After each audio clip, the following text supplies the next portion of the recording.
Bonjour à tous, heureuse de vous retrouver pour votre journal de la mi-journée. Et on débute cette édition avec une remontée dans le temps.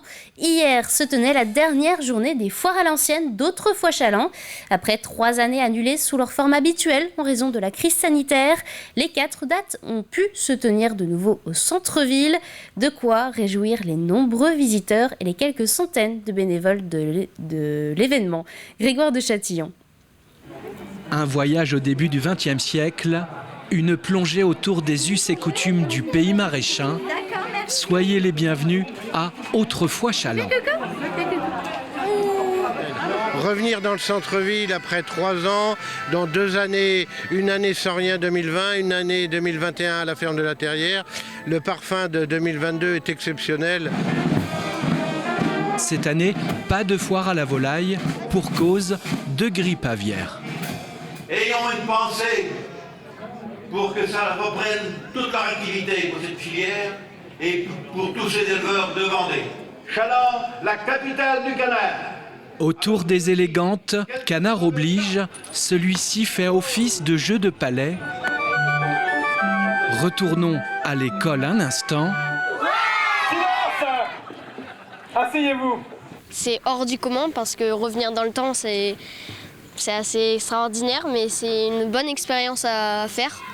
On aime être en contact avec le public surtout. Faire ça pour moi, c'est totalement... Enfin, je dis même pas les mots tellement c'est incroyable.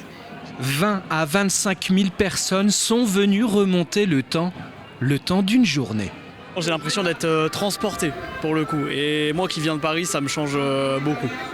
Le théâtre de Guignol est une nouveauté de cette année. Il prenait de l'aspirine, le malheureux. Ce pharmacien, lui, nous raconte la folle histoire des médicaments. La poudre de Cantharide, c'est plus rigolo puisque c'est plus utilisé. On a remplacé la poudre de Cantharide par le Viagra, mais c'est anecdotique et rigolo parce que l'histoire de France est pavée d'histoire, en particulier avec notre cher président Félix Faure, qui en est mort, comme vous le savez, dans les bras de sa maîtresse, Madame Steinel, pour avoir usé, et plus qu'usé, abusé de ces pilules de Cantharide. Entre jeux traditionnels et personnages distingués, Autrefoix-Challant est donc enfin revenu cette année. Un vrai succès populaire.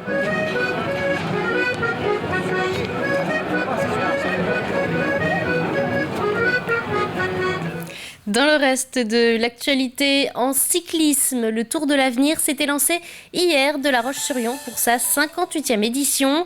162 jeunes coureurs se sont affrontés hier donc pour le prélude au cœur de la ville. Une épreuve remportée par l'équipe des Pays-Bas. Colline Davy, elle, a suivi l'équipe des Pays de la Loire pour le lancement de cette compétition. C'est le grand départ du Tour de l'Avenir. La 58e édition de ce tour, révélateur de grands champions, est la première pour les 2 Vendéens pure souche de l'équipe régionale. C'est mon premier Tour de l'Avenir, donc c'est une nouvelle expérience qui commence. J'ai envie de bien figurer parce que ça peut être un tremplin vers des équipes professionnelles. Donc pourquoi pas gagner une étape, ça serait intéressant. Et il y a des maillots à aller chercher aussi sur les premières étapes en Vendée, donc on va tout faire. Enfin, moi personnellement, je vais tout faire pour. Des objectifs affichés et des atouts en main pour les atteindre. Si vous restez sur la piste cyclable, ça passe en face. Sur 6 coureurs, 5 sont membres de la formation Vendée U. C'est sûr que le vélo, c'est un sport collectif avant tout. Et quand tu te connais depuis 2-3 ans, c'est vrai que c'est intéressant. Surtout sur une épreuve aussi dure. Puis c'est à domicile le départ. Donc c'est vrai que c'est une source de motivation. Et puis on va essayer de donner le meilleur de nous-mêmes sur ces premiers jours en Vendée, avec tous nos proches qui sont là au départ, donc c'est motivant. On sait que c'est un gros niveau, donc si on peut se montrer déjà à l'avant, aller chercher pourquoi pas un maillot distinctif, c'est intéressant. Un gros niveau qui laisse la possibilité aux coureurs ligériens de se mesurer à l'élite internationale. C'est une réelle opportunité pour nous de pouvoir avoir une équipe régionale au départ du Tour de l'Avenir, d'autant plus que le grand départ est en Vendée, donc proche de notre service course pour nous, pour le Vendée du Pays de la Loire. On va dire que c'est la course référence dans notre calendrier, une course de 10 jours avec une forte concurrence et on va pouvoir, évaluer un petit peu nos coureurs face à de très grands noms. Premier test réussi pour l'équipe locale. Allez, 150 mètres, virage à droite. Elle visait le top 5, elle se classe 4e avec un temps à 3 minutes 57. Vite, allez, tout le monde, jusqu'au bout. Avec en prime un coureur élu meilleur français. Voilà, parfait. Et pour cette première étape, cet après-midi, les jeunes espoirs du cyclisme fileront pour un périple de 121 km à travers l'agglomération de La Roche-sur-Yon.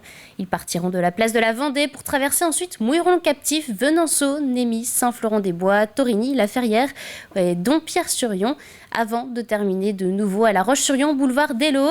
L'arrivée des premiers coureurs est prévue vers 16h30. Toujours en sport, mais en football, demain, l'équipe de football des Herbiers reprend la saison en National 2.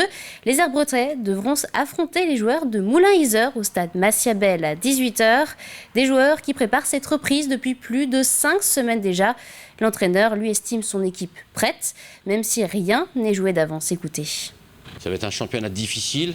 Il y a plusieurs aspects. Il y a 5 descentes déjà cette année. Il y a de grosses équipes, il y a 3 équipes qui ont fini deuxième de leur groupe l'année dernière. Donc il y a eu Bergerac, il y a eu Lorient, il y a eu Gaulle FC. On peut rajouter Angoulême, il y a pas mal d'équipes de qualité. J'espère que nous aussi on sera présents. Donc ça va être un championnat difficile, long. Il va falloir être fort sur toute la saison. Donc à nous d'être le plus vigilant possible dans le staff, de bien faire travailler les joueurs et que les joueurs arrivent à récompenser tout le public qui va venir. Prenons maintenant de la hauteur. Pendant 2 jours, la plage des Sables d'Olonne accueille la 6e édition du Beach Perche, autrement dit du saut à la perche sur le sable. Si la première journée hier était consacrée à l'initiation au public, aujourd'hui c'est au tour des professionnels de faire le show. Plusieurs athlètes s'affronteront pour atteindre les plus hauts sommets et parmi eux des grands noms du milieu, comme par exemple celui de Mehdi Amar Rouana, champion d'Afrique de saut à la perche. Sauter sur la plage, c'est pas du tout ce qu'on fait habituellement. Et du coup, c'est un peu sortir de ce cadre de compétition qui est plutôt sympathique. Donc c'est pour ça qu'on vient un petit peu. On est en vacances. Il y a des spectateurs qui n'ont pas forcément l'habitude de voir ce genre de représentation. C'est vrai que le saut à la perche, en général, on le voit à la télé. Et du coup, là, on est sur la plage. Les téléspectateurs n'ont pas forcément besoin de payer.